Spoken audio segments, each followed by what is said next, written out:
Bannister, was there any mail? Not for you, Mum. Only Mrs. Forte. Oh, of course. You see? It's begun. What's that, Mama? My societal demise. Your mother is being dramatic. Really? It's so unlike her.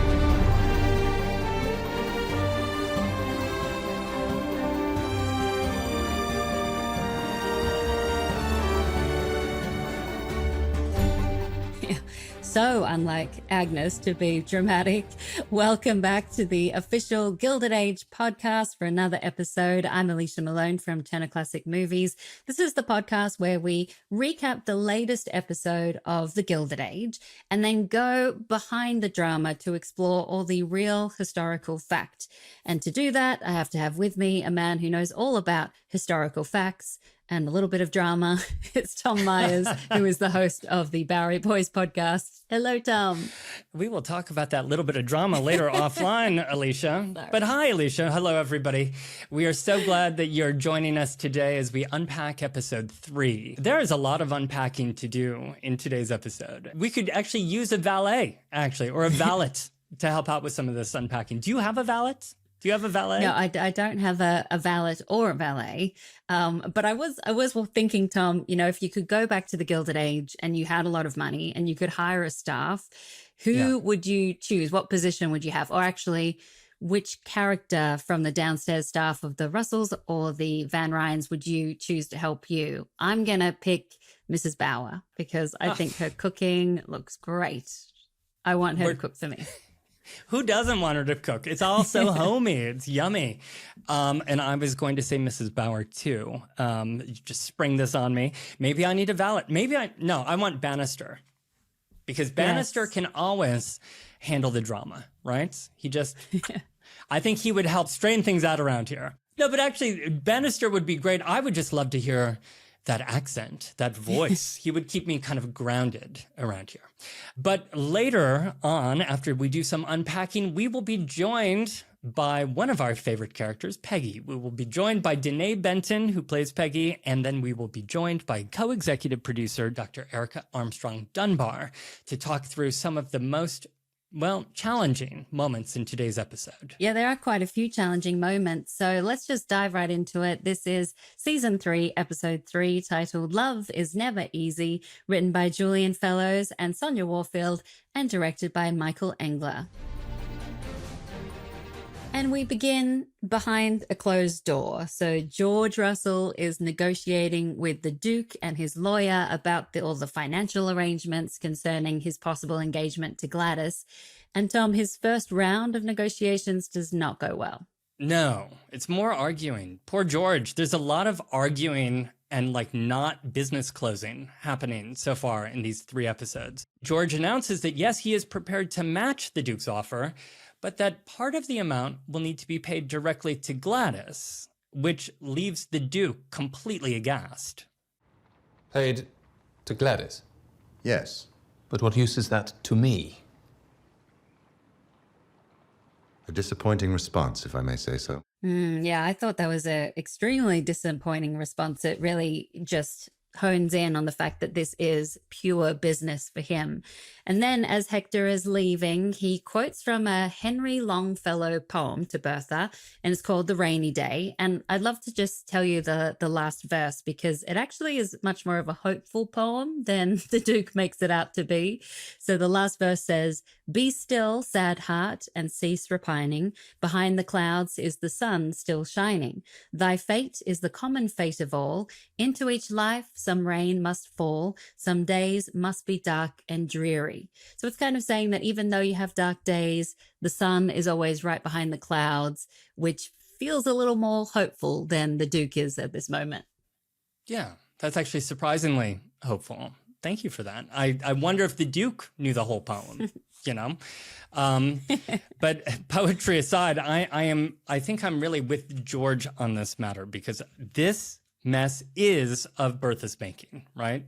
And we see George is washing his hands of it. And Gladys looks clearly relieved here. Yeah, relieved is definitely the word that I would use for Gladys's face here. So let's bring this back to Consuelo Vanderbilt, the real story that inspired this plot line. Consuelo Vanderbilt was the daughter of Alva Vanderbilt, who organized a wedding between Consuelo and the 9th Duke of Marlborough. So we were talking about this last week. Basically, Alva forced Consuelo into this engagement. And she was really sort of instrumental in making the whole thing happen, wasn't she? She was, indeed, yes. Remember that while Consuelo and Alva had been visiting the Duke in the summer of 1895 in England at his Blenheim Palace, his family home that needed a major overhaul, during that visit, Alva invited him to come and visit them in Newport.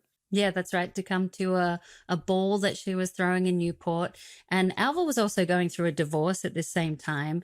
And I was reading that basically she told all of New York society that they needed to show their loyalty to her by attending this ball. She was proving that she could still rule society and make people show up. So he arrived by ship in late August of 1895 and headed up to Newport, where he stayed at Alva's lovely mansion, Marble House. And the Duke was seen all over Newport. He was visited by folks there at Marble House, where he was staying. And Alva's now ex-husband, Willie K. Vanderbilt, even threw a lunch for him on his yacht. And most notably, the Duke was the guest of honor at that big ball that she threw on August 28th of 1895. And, Consuelo was with her mother the whole time, decked out, Consuelo was, in a white satin dress. And there were hundreds of guests who arrived and danced in the gold ballroom, a ballroom in the center of which now hung a new painting of Consuelo that had been done by Carolus Duran and which had been commissioned by Alva. Yeah, kind of like the painting that Bertha commissions of Gladys. And all of this happened before Consuelo and the Duke were even engaged. That's right. Although there was already a lot of speculation that was already in the newspapers. In the book Consuelo and Alva Vanderbilt, The Story of a Mother and Daughter in the Gilded Age, author Amanda Mackenzie Stewart quotes a piece that appeared in the society gossip newspaper Town Topics. They wrote, quote, "The presence of the Duke of Marlborough, if not an acknowledged suitor for the hand of Miss Consuelo Vanderbilt, certainly a suspected one, was of itself a successful stroke of diplomacy on Mrs. Vanderbilt's part." Yeah, sounds very similar to Bertha. I can imagine Bertha enjoying being credited in that way. But all of this just makes me think about the immense pressure that Consuelo must have been under. She was 18 at this time, and the whole town, the whole New York, the whole Newport, all of society, plus the press and her own family were very invested in this marriage happening. And then one night, as Consuelo wrote in her memoir, The Glitter and the Gold. Look at your Post-its there. I mean, it's all marked up, yes. And I quote Alicia, "It was in the comparative quiet of an evening at home that Marlborough proposed to me in the Gothic room. There was no need for sentiment. I was content with his pious hope that he would make me a good husband, and ran up to my mother with word of our engagement. There was no time for thought or for regrets. The next day, the news was out." So not at all romantic, definitely like a business proposal. Yeah, according to Consuelo's account of it, and Amanda Stewart in her book writes that following that formal engagement, there was a short delay until the Duke of Marlborough's lawyer arrived from England. But they reached an agreement, a final agreement, an arrangement, really, that called for $2.5 million in railroad stocks from the Vanderbilts, which would pay out $100,000 a year to the Duke for life, regardless of whether or not they stayed married. But that wasn't all, because apparently Consuelo's father, Willie K., was, according to Stewart, uneasy about the intentions of the Duke. And so he offered a second $100,000 a year to be paid to Consuelo. But the Duke didn't accept that offer, and so negotiations came to a halt. Exactly like what happens here with George and his offer to our Duke. It all comes together. And let's leave Consuelo for a little while. We'll come back to her later on, but continue talking about George, because all of his negotiations with the Duke and Bertha's determination to marry Gladys to him really seems to be driving a wedge between George and Bertha. That's quite a wedge. Yes. There's even the scene in this episode where she, tries a little gentle seduction on George when he comes home late from work, and he turns her down. Very calculated seduction on her part, but it doesn't go her way. And she even has to go to the opera alone in the opera house that she herself built, that she made a name for. And while at the opera, Bertha spots the Duke talking to a different heiress, Martha Delancey, which made me wonder, of course, Tom, whether the Delancey family is a real historical family. Here we go. Oh yes, they were. Yes. In fact, I spent about 15 years living 4 blocks away from Delancey Street on the Lower East Side. Oh, and I know Delancey Street from one of my favorite movies, Crossing Delancey by Joan Micklin Silver. Wonderful movie that all takes place around the Lower East Side. That's right. Yes. And I mean, I crossed it daily. Well, here we hear that the Delanceys are in banking and shipping, and George connects Mr. Delancey to the Metropolitan National Bank. In real life, the Delanceys were a prominent family, and they married into other prominent families, like the Van Cortlands. But they were mostly known as merchants and lawyers and notable politicians. Stephen, the Delancey who came to New York, his son James served as Chief Justice and the governor of New York. And he, in fact, had a huge farm, which stretched over much of today's Lower East Side, from Division Street all the way up near today's Houston Street. And people also lived on it and paid them rents, so there was a lot of money. Delancey Street is named for James Sr., who was that former governor who died in 1760. But they were not an old banking family. See, I learned so much from you, Tom, every single episode. So Bertha invites Mr. Delancey over to talk, and she uses her husband's name to send out the invitation. He thinks he's coming to see George Russell, which strikes me as being quite bold. Yeah, that was kind of a bold move, right? And then, Mr. Delancey looks like he's about to bolt from the room when he figures out that he's been duped. But he sticks around and then informs Bertha that he intends to let his daughter, Martha, choose whom to marry. Kind of sticks it to Bertha a bit. I intend to watch my grandchildren grow up here in New York.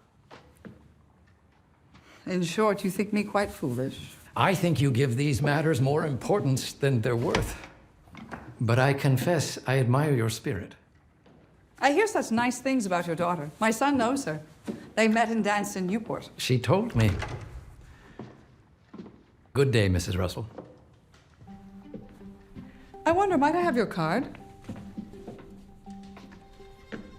Certainly you may. You rather intrigue me, to be honest, Mrs. Russell. I only wish you knew how much more interesting you are than the Duke of Buckingham. Hello. Didn't see that little flirtation coming. It did feel like a bit of flirtation. I think Bertha is always intriguing powerful men because she's so strong herself. But it's clear that Bertha has not given up on the Duke, and she actually invites him back. He comes back with his lawyer, who always seems to be sort of walking 2 steps behind him, over for yet another round of negotiations. Yeah, and this got me thinking about what kind of role women would have had in brokering these kinds of financial arrangements about marriage. Would Bertha, as a woman in 1884, have stepped over her husband in order to make it happen? Because it seems like Bertha promised the Duke a certain amount of money without even consulting George. And, if we turn back to our real story here, the negotiations, all of them took place between the Duke and Willie Kay, Consuelo's father, not with Alva. But those negotiations also came to an impasse, over the money that the Duke would get and the money that was given to Consuelo. But then Consuelo writes in her memoir, quote, "Finally, the settlements were apportioned in equal shares at my request." It also seems like in the end she did have something of a say. I mean, she made that happen. even if she didn't like it. Yeah. And according to Amanda Stewart's book, the domestic staff were later gossiping about all of this, saying that after they reached that agreement, Consuelo spent the rest of the night in tears because she knew that it was all settled. Sounds like she cried a lot during this whole thing, and no adult came to her rescue at all. Right. Anyway, so George quickly finds out that Bertha has talked to the Duke and talked to Mr. Delancey. I mean, again, it just gets me wondering about Bertha's intentions. I mean, does she really believe that? Does she want to empower Gladys? Or does she want this for herself, to be the mother of a duchess? It's hard to tell. Yes. But let's leave that there for now because, Tom, we need our weekly Larian fix, our Larian update for this week, which includes another steamy stolen kiss. You know, it's nice to at least see one couple who's actually in love, right?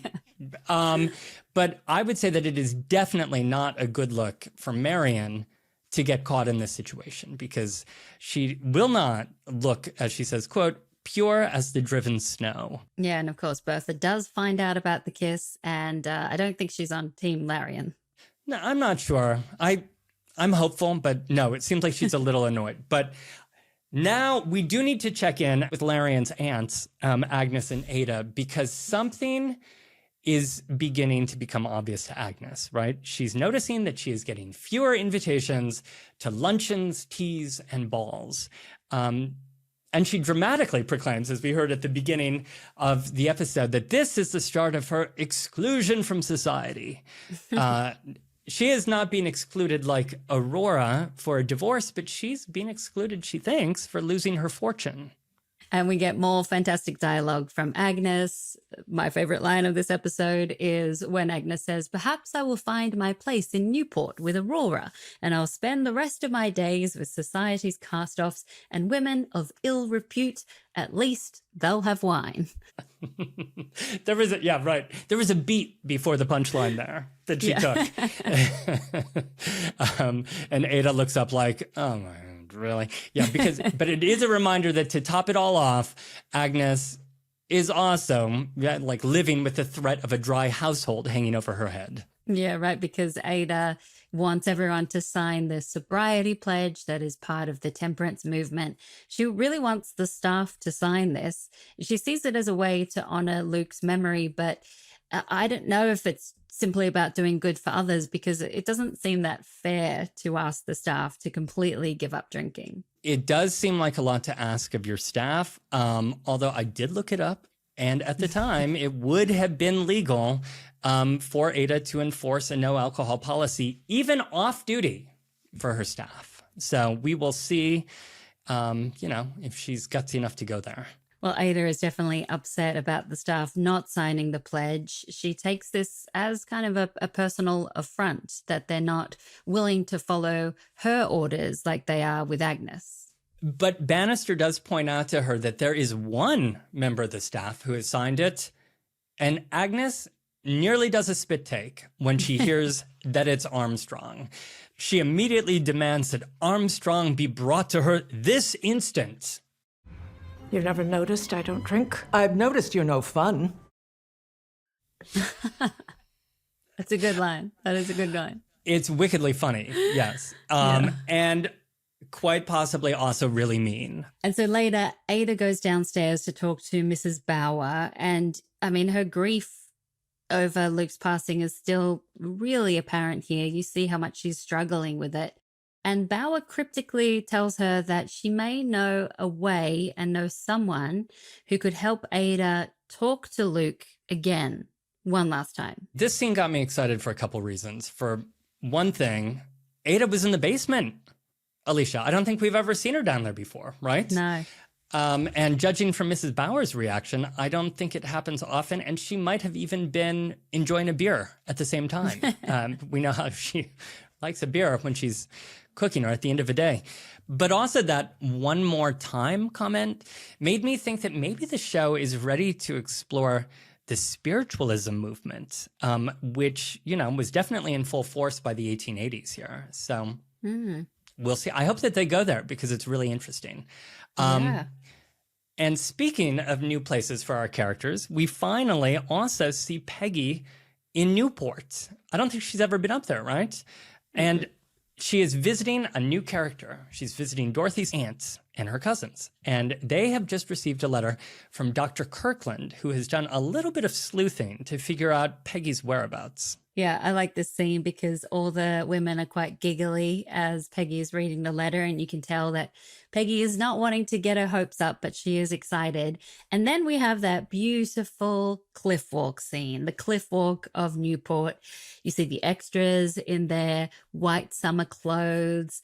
There's a moment that's shot during magic hour, which is, you know, that moment before the sun sets where the light gets all glowy and golden, and filmmakers, especially someone like Terrence Malick, love to shoot during magic hour because it makes everyone look beautiful and it's so romantic. And there's also a great shot I saw of a pool of water, a little puddle of water in the rocks, and you see the reflection of Dr. Kirkland and Peggy in the water. I mean, the whole thing is just beautiful. Absolutely, yeah. And that cliff walk is absolutely gorgeous. And while we're on the subject, Alicia, Dr. Kirkland, he's a catch, right?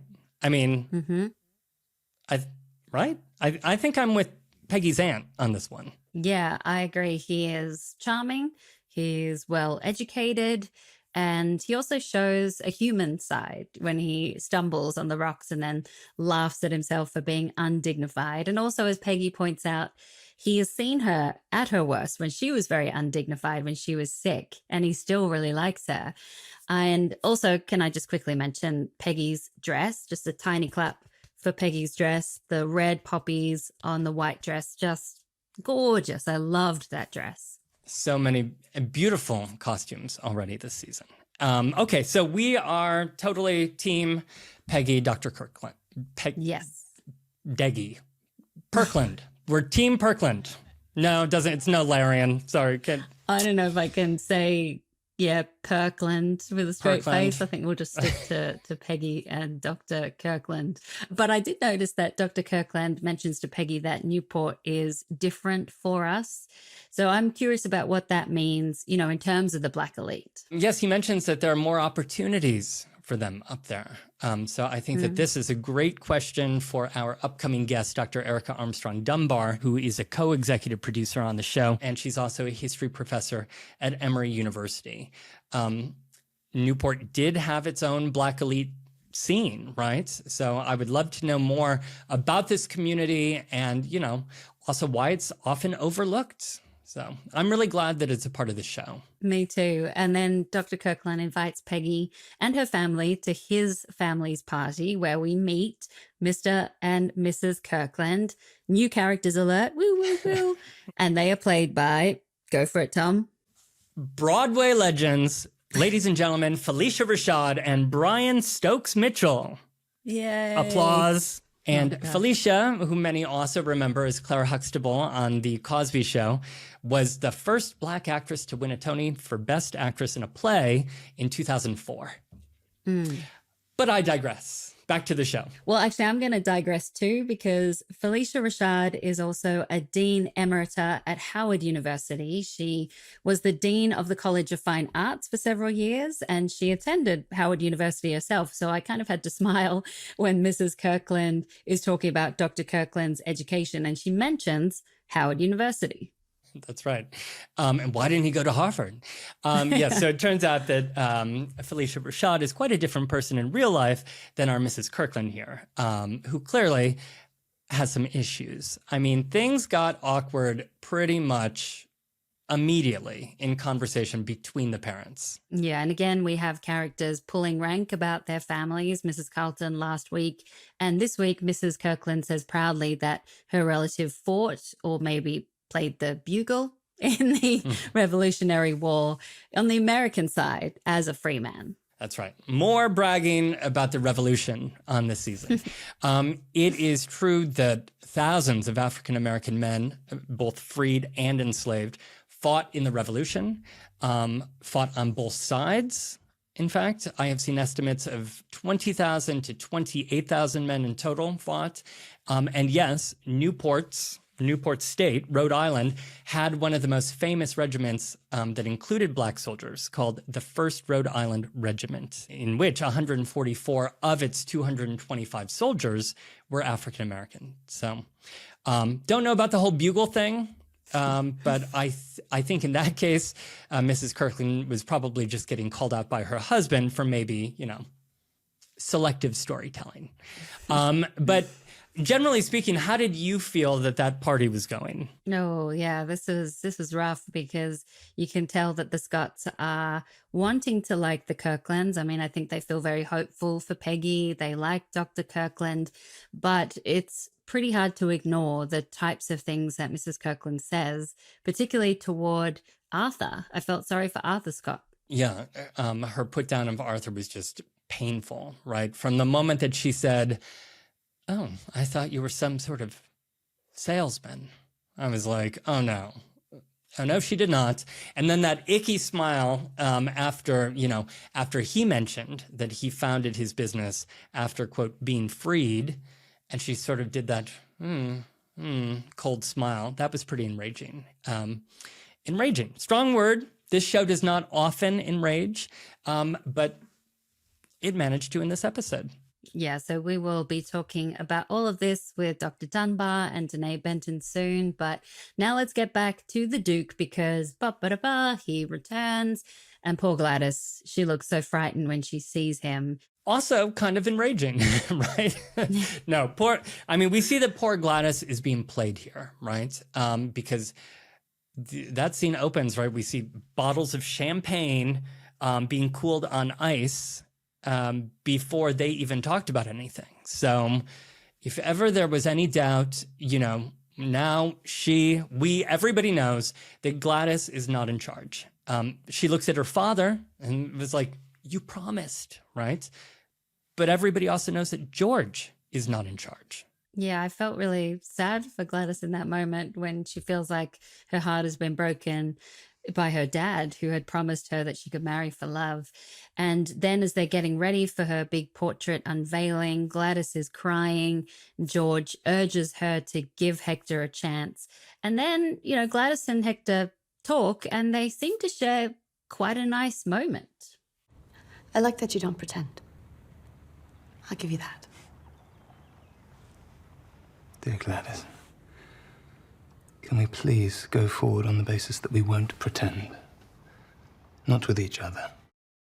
So, I kind of felt better after seeing that exchange. I think because at this very tense moment, she actually was able to be honest and throw it all out there. And that reminded me of the response that was given to the real Consuelo when she told her younger brother Harold about the engagement. He looked at her and said, according to her memoir, he's only marrying you for your money. And she says, and with that last slap in my pride, I burst into tears. Oh, ouch. More tears. Tears everywhere. And in our episode, Gladys and the Duke return from their little chat to announce to the family that they are engaged. And then it's time for the portrait unveiling. And John Singer Sargent unveils an incredible painting of Gladys. I was trying to look really closely. I want to see how they did that painting. It looks like it was a real painting. Yeah, I froze my screen to really try to study it a little bit. And it has several things in common with the painting that Carolus Duran painted of Consuelo at 17. They're both in white gowns. Beautiful.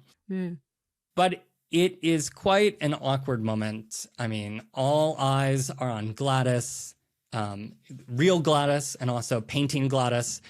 And George sort of pounces on the moment to announce the official engagement of Gladys to the Duke of Buckingham. Yeah, and Bertha looks absolutely thrilled at this, but Gladys feels like her world is closing on her. She's fiddling with her pearls as if they were choking her, and she pulls, and then finally her pearls go flying. Pearls dropping to the ground, which is ominous, right? Because pearls symbolize purity and balance and harmony and rebirth and all good things, right? These qualities, those hopes for Gladys are dropping and shattering to the ground. Yeah, I like how the score stops, the music score, the background sound goes silent, and the pearls fall in slow motion. It kind of reminded me of a scene in Spencer, starring Kristen Stewart, where she played Princess Diana. And there's a moment when she's fiddling with her pearl necklace and pulls it, and the pearls go flying, although one falls into her soup and then she eats it. I'm glad we didn't see that in the Gilded Age. That would have been very daring for season 3. But here at the end of this episode, at least we know that there is one person who is pleased with this turnaround. Congratulations, my dear. It's sure to be the wedding of the year. I mean to make it the wedding of the century. Oh, can't wait to see that, Tom. Whew, that was all very exciting. I think we need to catch our breath and take a break. And we do actually have more excitement coming up after the break, because you will hear our interviews with Denée Benton, who plays Peggy, and Dr. Erica Armstrong Dunbar. So stay listening. We'll be back soon. Now, I know how Elizabeth can be. And how is that? She has preferences. I'd call them prejudices.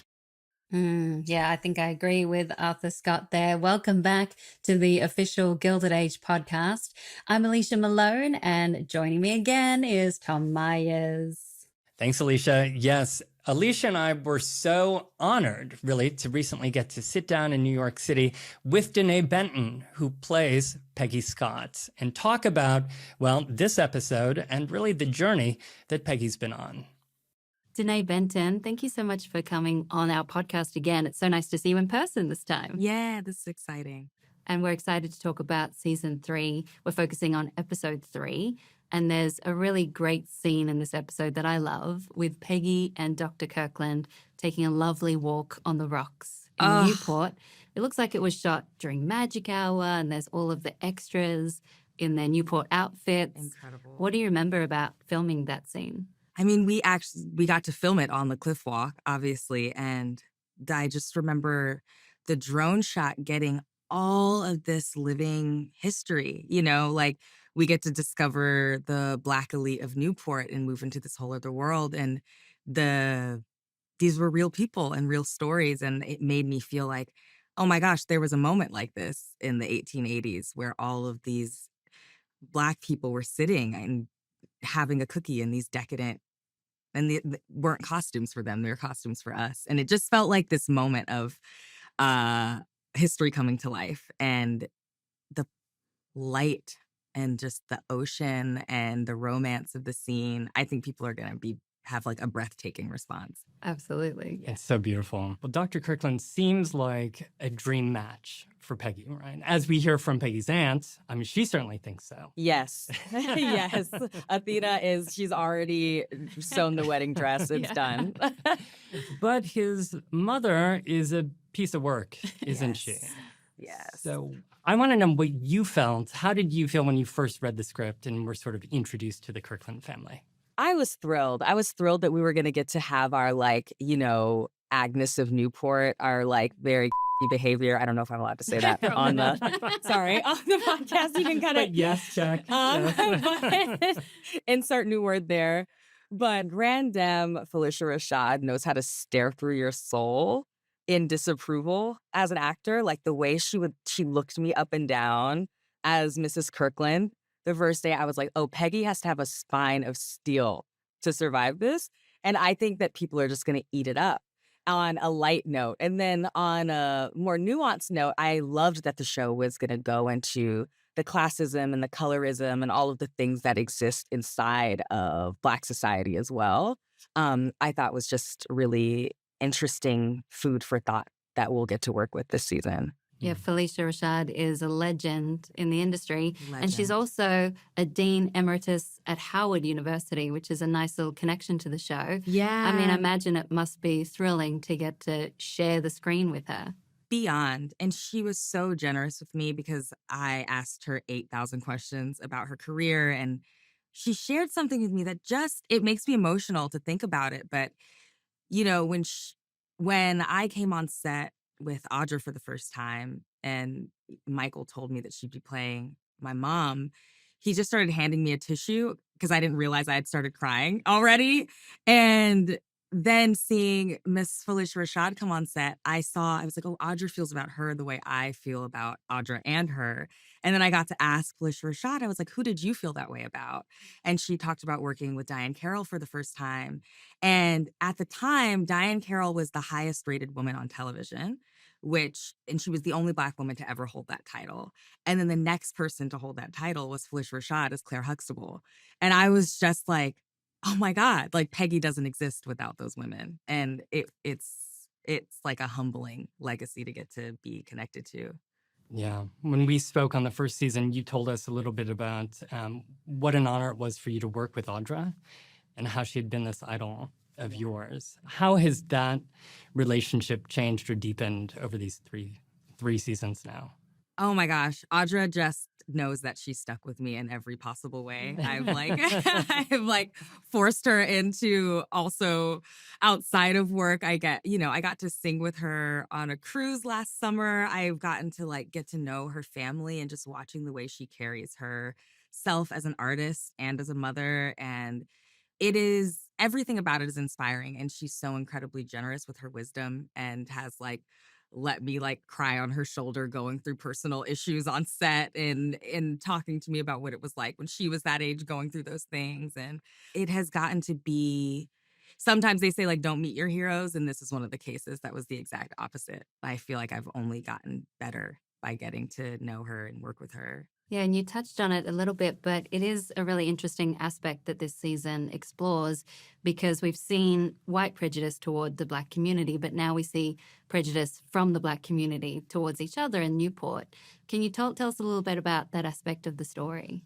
Yeah, well, it's white supremacy can make its way into anybody, unfortunately, and the concept of it. And I think that watching this community understand what it means to rise together, to rise separately, what they're afraid of makes them lose the own protections that they've gained for themselves. And watching the next generation try to move through how they want to hold that or the way they don't, it really drops it down into reality that we see that the Scott family is just one generation out of enslavement, and the pride that the Kirklands have that their family doesn't have that history. And I think it's a really beautiful tension that we get to see them hold and get to see how Peggy and Dr. Kirkland want to handle that for themselves.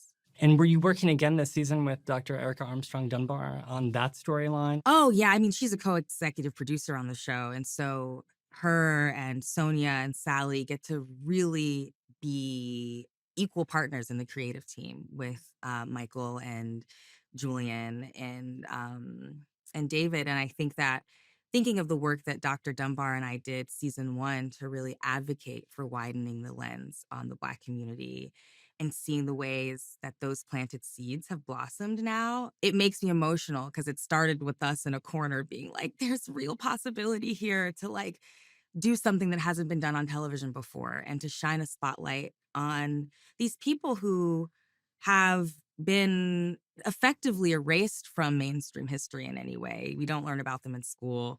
Obviously, we're living under an administration now that will never want us to learn about them. And so it feels even more special during this time that we have such a big platform to share their stories on. Yeah, and it's nice to see all the Newport outfits. That's what I love seeing. Yes. The lighter colors that everyone wears in summer. Absolutely. Do you get to collaborate with the costume team now that you know Peggy so well?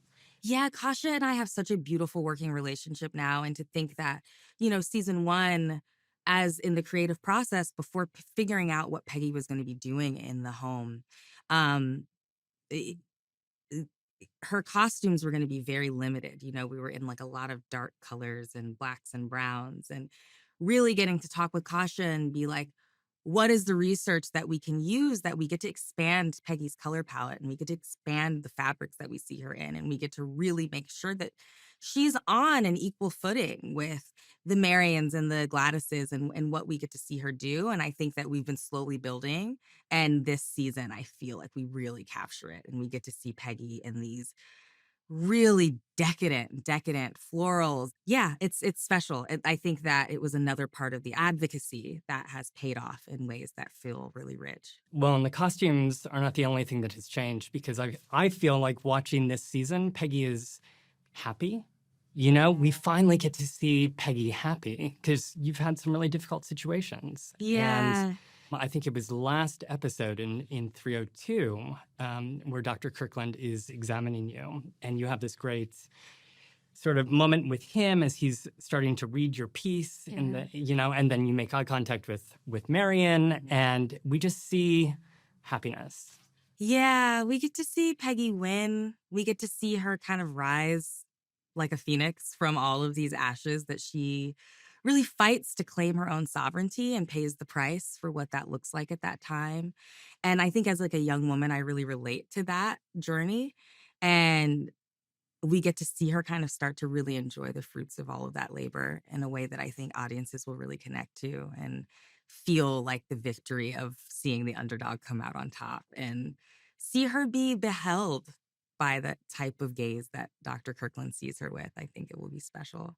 Yeah, and she's always been good at advocating for herself, and she continues to as this new relationship unfolds. I love the moment in this episode where, her aunt is like, if you ask me, and Peggy's like, I didn't ask you. Thank you very much. I mean, have you seen Peggy evolve from season 1 to now? Is she just coming more into herself? I think Peggy's coming more into herself. And I also love that we get to see people advocate for Peggy. I think that seeing the relationship between her and her mom heal, between her and her dad heal, we sort of get to see the people who are really Team Peggy, that are like, no, we learned from our mistakes. And this is her time to shine. And even, Arthur Scott by the end is like, now she's a writer. Okay, Dr. Kirkland, like, don't get in the way of her dreams. Yeah. Mm-hmm. And it's really special to see what repair can look like in the ways that it like helps her thrive. Question about that writing. So she has evolved as a writer too. Yeah. I mean, this is exciting to see the next step in her career take off. Absolutely. And Peggy sort of risks everything season 1 to follow that dream. Like, Peggy's sort of thriving. She's really created herself as a multifaceted artist. And I think as a working artist now, it's not hard for me to imagine her just like as another Brooklyn girl making it happen, And so she's sort of the American Girl doll of my dreams. I feel like young girls having a Peggy doll would make sense to me. I would love a Peggy doll. I would love a Peggy doll. There's another new cast member that we want to talk about is Brian Stokes-Mitchell. Right. Tom is a huge Broadway fan, and he was saying how it was really fun to see him and Audra, but not singing. Not doing a duet. Yeah, sort of facing up I cried against through each other. ragtime with them. Listen, I was riding on the wheels of that dream, if I may. Yes, it was you may. You may. Because, they're all also just such old friends and have been doing this together for so long. And I'm looking at them like, you don't know how many YouTube videos I watched at 15 of the two of you. Like, I know every breath you took. I know the downbeats. I know the look in your eye.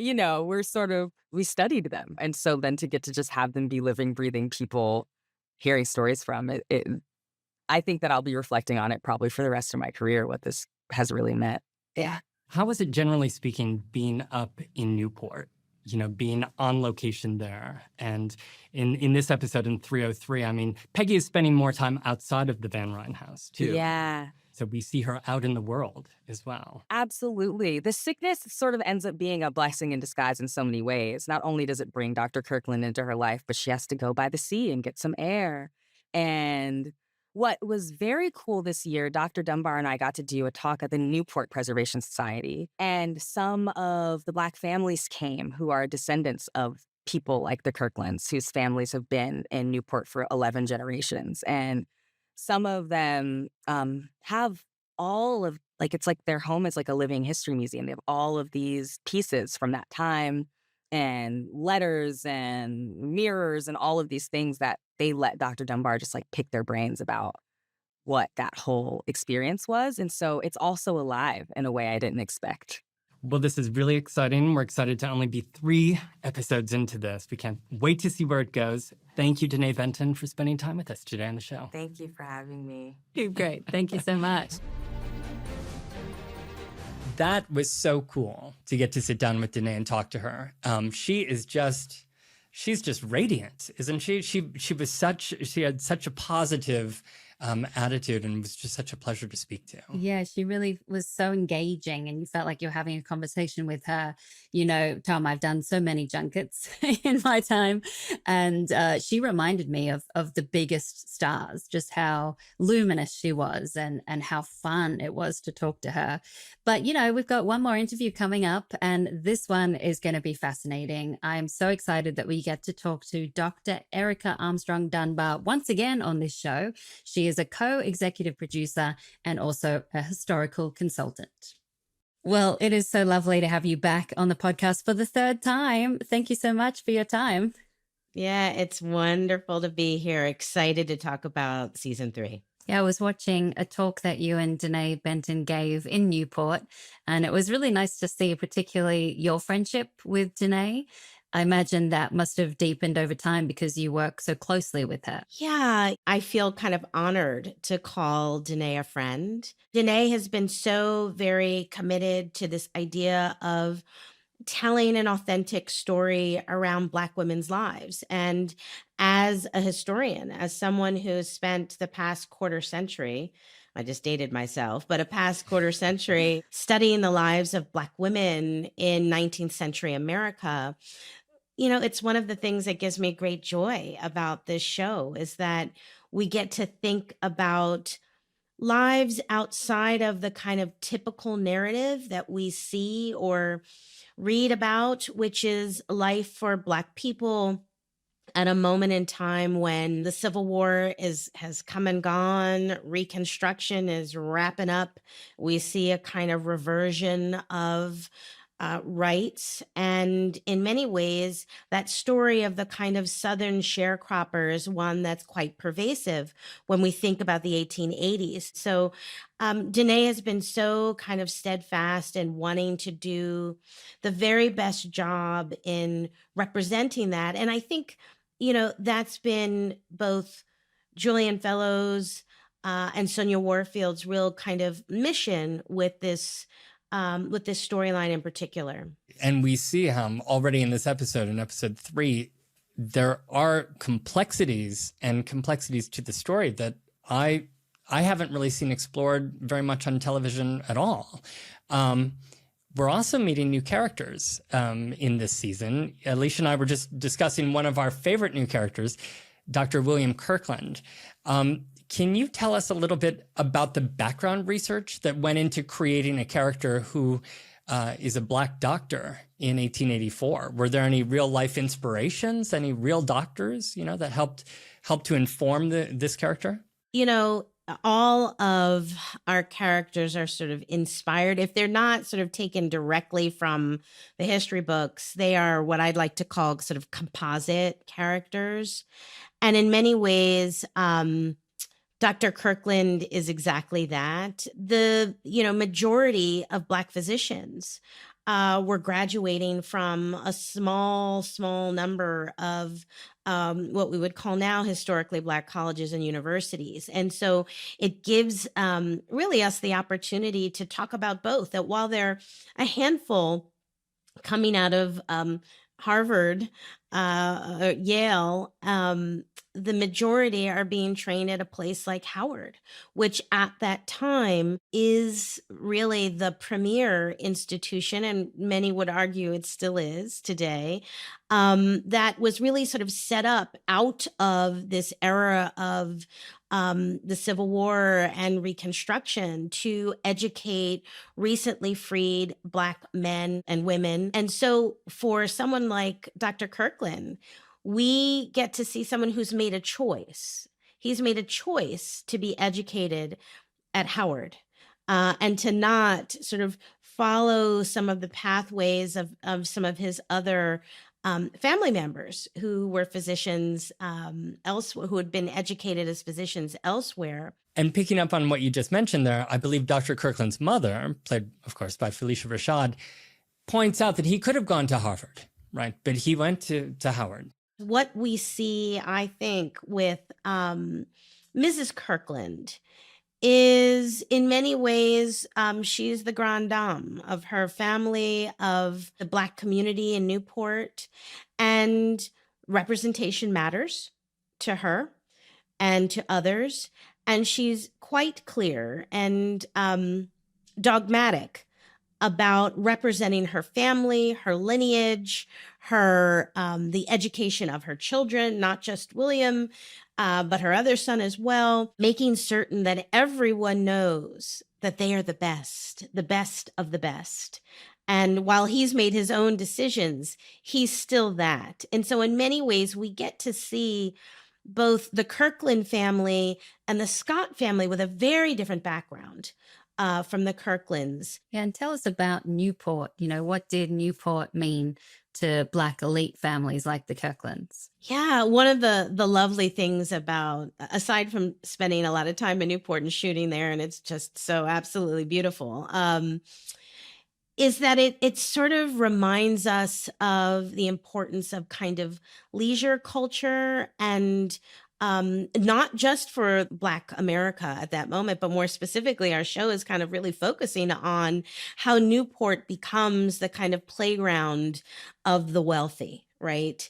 And it is that place where people go to vacation and to summer in a place like Newport suggested wealth, suggested status. We're seeing a family that owns property in Newport, that live in Newport, that can trace their ancestry back to the American Revolution. But when we think about it, there's a growing community of Black men and women who are engaged in literary organizations and civic clubs, and they have churches and their sort of own sort of business opportunities, caterers, dressmakers. We see a little of that in season 3. But I think what's really important is understanding that Newport is unlike New York, and a place where proximity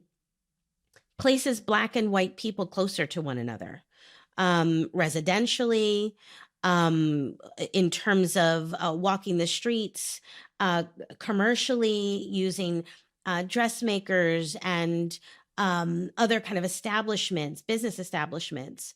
And so it reminds us a little bit of the larger fluidity within race relations. Now, that's not to suggest that there wasn't racism in Newport. There was segregation, but it felt different than New York, and it gives us an opportunity to think about that. And I was wondering whether you were excited that Peggy is getting a chance at a possible love match, maybe some happiness and lighter moments for her. I think everyone who watches the show wants desperately for both Peggy and Marian to find love that's sustainable and growing and beautiful. And I think one of the things that we get to see this season, in part, is Black joy. And I think that's really sort of powerful and important in the 1880s. And in many ways, being able to see Black people court one another and imagine what that's like under a moment when there's a real sort of rollback in some of the laws that had come out of the Civil War. It's a reminder that Black people didn't spend their days thinking about oppression. And so to be able to focus on Black love and courtship is really such a treat. Yeah. And then we meet his mother. If we can just jump forward a little to that awkward standoff. There's a lot of humble bragging that goes on at that tea party by Mrs. Kirkland, and she's dropping these kind of coded references to things, right? Like that. Not only you mentioned the Revolutionary War ancestor, or the ancestor who fought in the war. She notes as a free man, right? And she mentions she makes a couple references. What is she doing here? What is she really saying? As awkward as this sort of moment was, I really think this is a powerful encounter for viewers to see. in part because it reminds us of the stratification even within the Black community. Mrs. Kirkland is setting up a narrative about her family, about her expectations that must be upheld.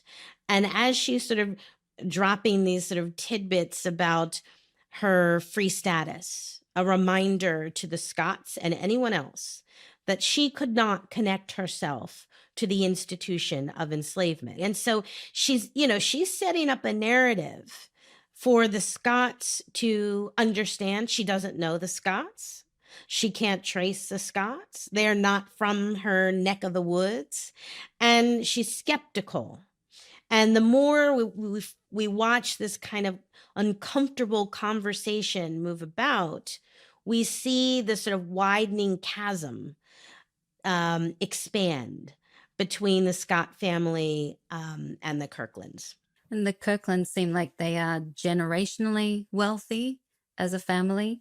So how were families like the Kirklands able to build their wealth before the abolishment of slavery? The Kirklands are wealthy. Now, if we compare the Kirklands to the Russells, they are not, right? And so it's all relative, and we have to remember that. However, there's this sort of growing Black middle and what we would call upper middle class now of men and women who are benefiting from the tourism industry.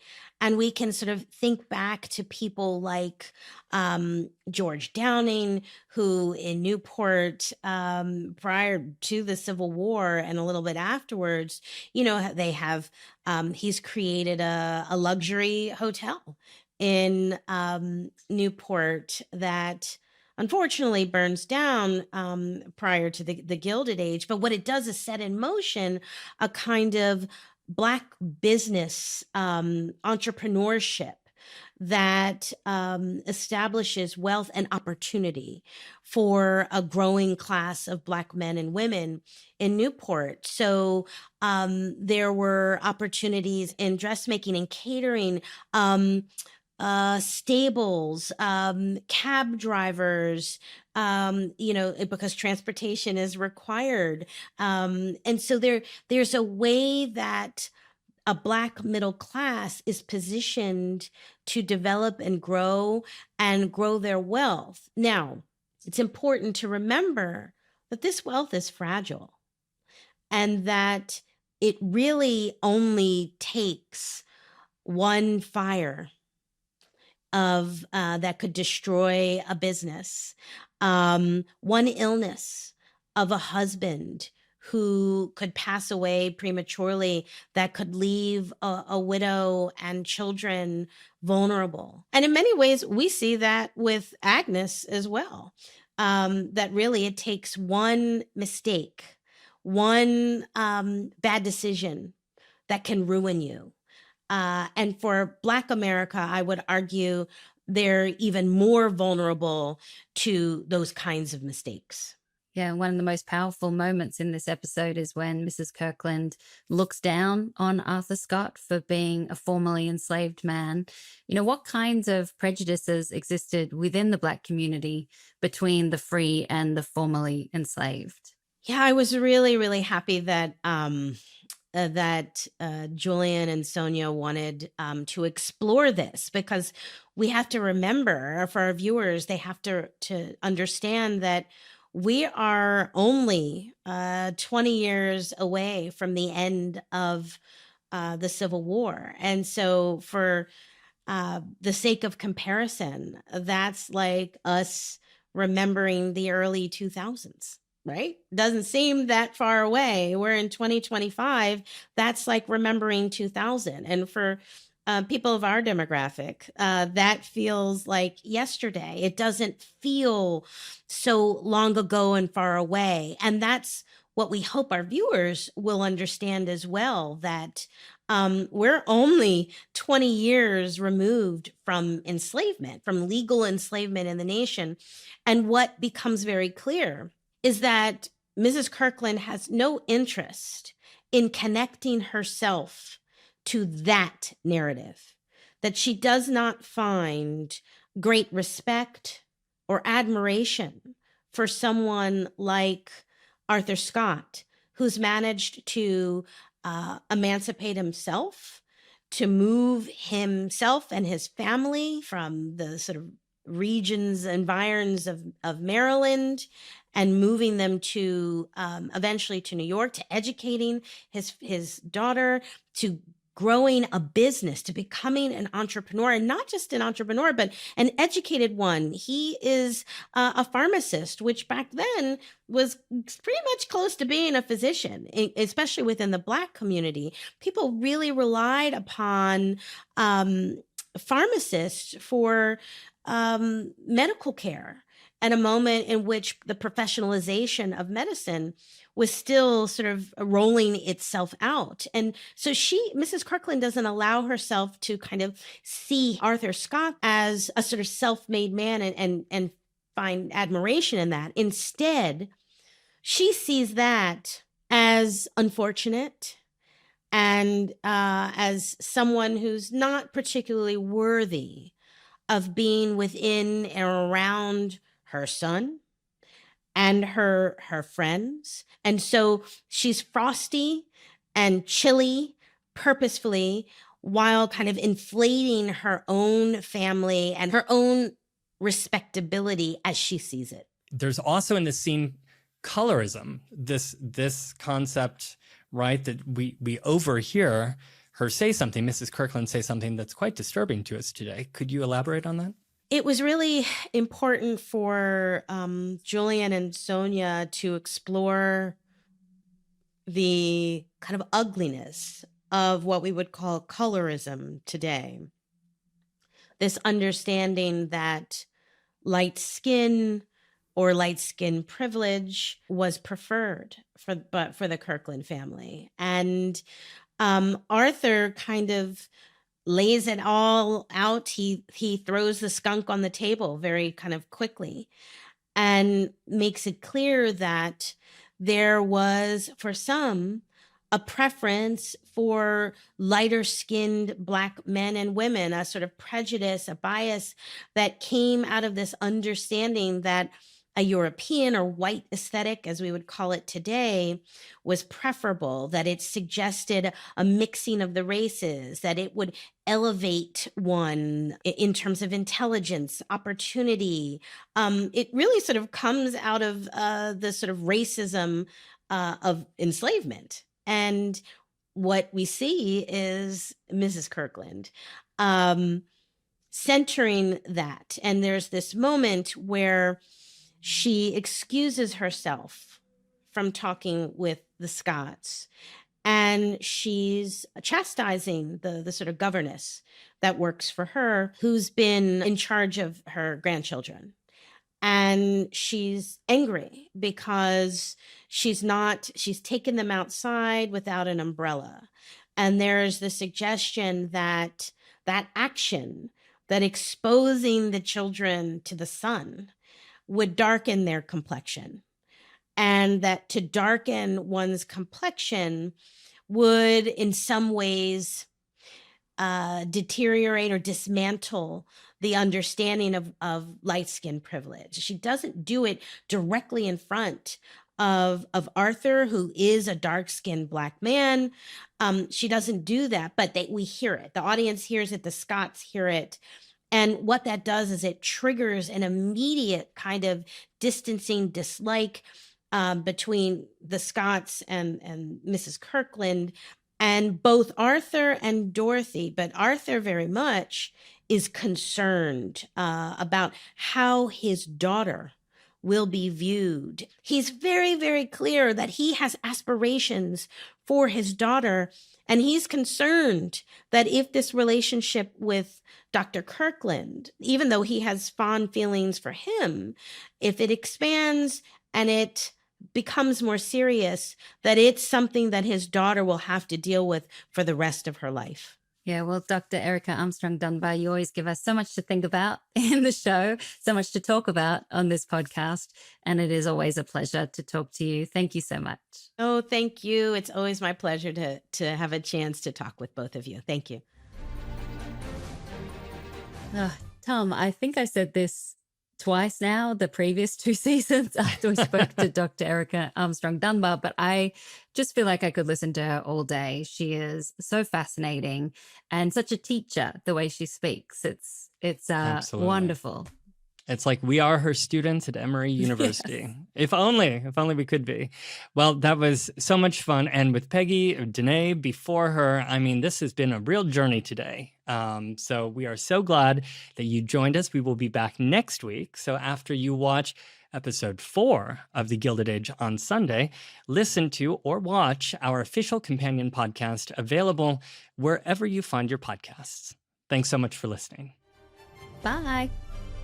This has been the official Gilded Age podcast, written, hosted, and produced by Alicia Malone and me, Tom Meyers. The podcast is a production of HBO in collaboration with Pod People. For Pod People, our supervising producer is Rebecca Chasson, associate producer Sam Gebauer, and our video editor is Derek Schultz. Special thanks to Hannah Pedersen and Amy Machado. For HBO podcasts, our executive producer is Michael Gluckstadt, and associate producer is Aaron Kelly.